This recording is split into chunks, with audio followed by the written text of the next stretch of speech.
Thank you for joining us today on 10 Minutes with the Artist, an episodic series that explores the art practice and the personal vision that guides artists. On today's episode, we're very proud to have Bailey Nelson, who's completing her thesis in architecture at North Dakota State University. We invited her here today to speak about her research and the creation of artifacts in preparation for her defense. Bailey's work examines the systems we create to manufacture knowledge through education. Her artifact introduces us to a space that is layered and sometimes disorienting, where technology, design, distraction, individuality, and groupthink are combined in order for viewers to recognize what is necessary and superfluous when considering the place and purpose of lifelong learning. I'm Anthony Ferris, and this is 10 Minutes with the Artist.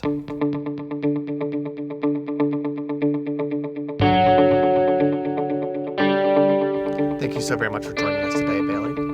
So the arrangement of the projectors results in this sort of odd perspective and almost a disorientation for the viewers.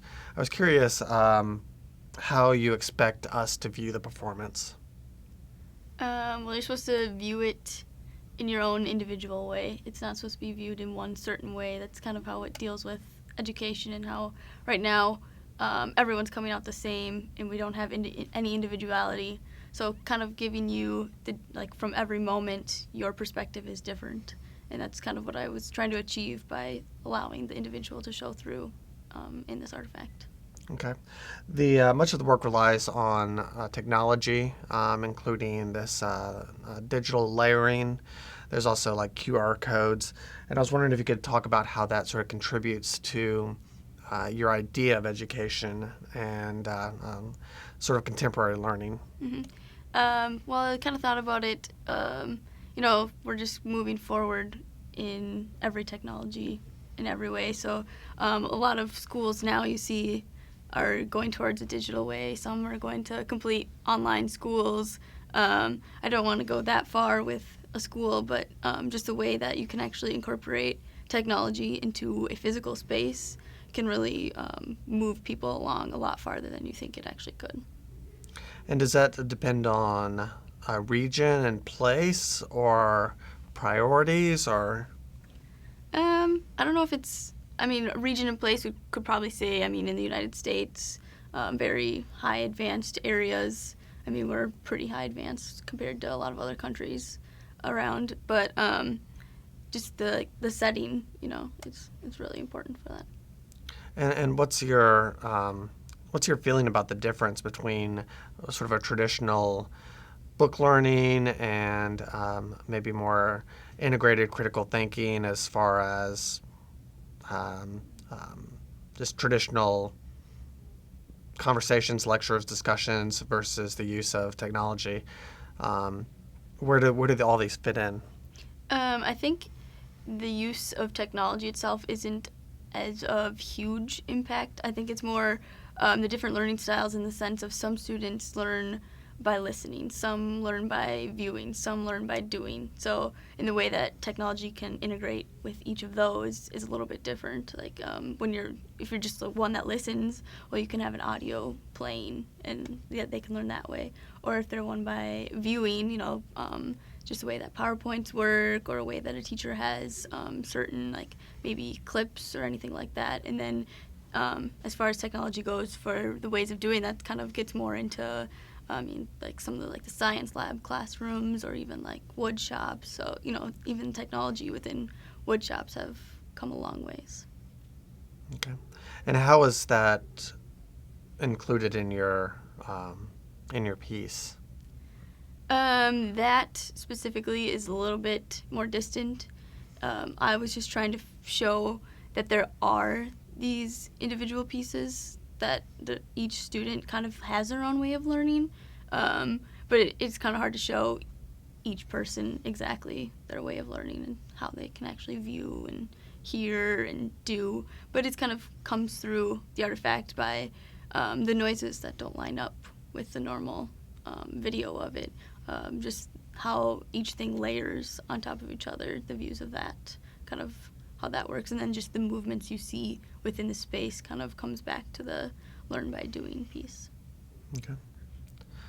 I was kind of curious, when there's a majority of people who are moving into a workforce that sort of expects a level of standardization. Why are you promoting sort of individuality in education? Because the education system now just wants to push every student out of the system.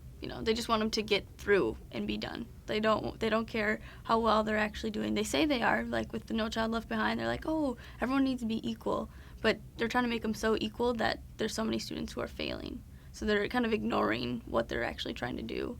And so by kind of finding the individual within each student and how the individual can come together as the whole and be one, that's where the importance is. It's not just the individual itself, but it's the individual within the whole piece.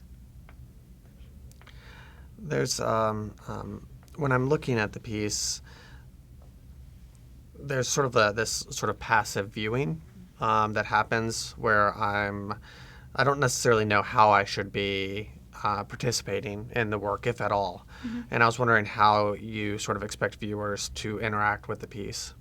You can just stand there and view it, or you can even go within the box and kind of get in front of the projections, and then you kind of can see yourself within the artifact as well, so then you become a part of the piece.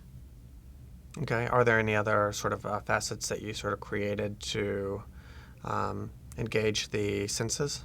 Yep. So that's where the QR code comes in with, you scan it on your phone, and then you listen to the sound, but this sound has nothing to do with what's actually happening in the video. It's completely distant, so then you engage your senses more, and it just brings a more awareness of your surroundings. And there's like a phone that rings, and everyone, when you hear a phone that rings, you're like, huh, what, phone? So then it's kind of like, then you actually look around and notice what's happening in your surroundings. So it's kind of all placed together in that sense. Okay. Well, at the end of our discussion, we like to ask a little bit about your creative practice. Mm-hmm. So I was curious what time of day you feel like you're most creative? At night. Most times in the middle of the night around 2 a.m. Okay. Are you awake, or are you just asleep and you get up and get to work? No, I'm awake, usually awake, Okay. Working until that time. Okay. Do you listen to music or anything like that while you're creating? Yes, I listen to music, and sometimes I like to listen to shows that I've already watched, so then it becomes white noise. Okay. Is there anything that you're reading right now? Lots of things that Steven has assigned. Okay.